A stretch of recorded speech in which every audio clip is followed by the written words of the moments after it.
So you've got a PoE device that's acting up. You want to check that PoE link. Let's start by inserting the optional ADNet cable adapter into your TestPro.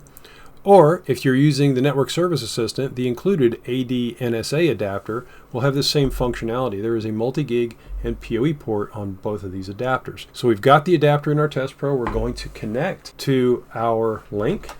We just basically unplug the PoE device and we plug the cable right into the tester. We're going to go to the PoE function right here.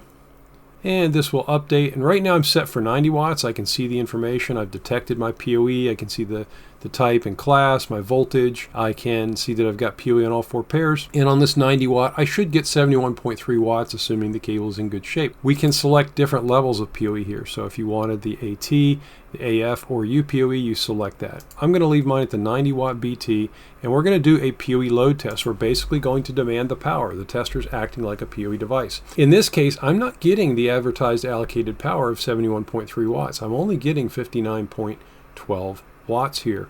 So in this case, I might want to go back to my PSE, my switch or my injector, and check directly plugged in to that. So I'm going to do that right now. We're going to plug into our power source, and then I'm just going to hit this update button right here.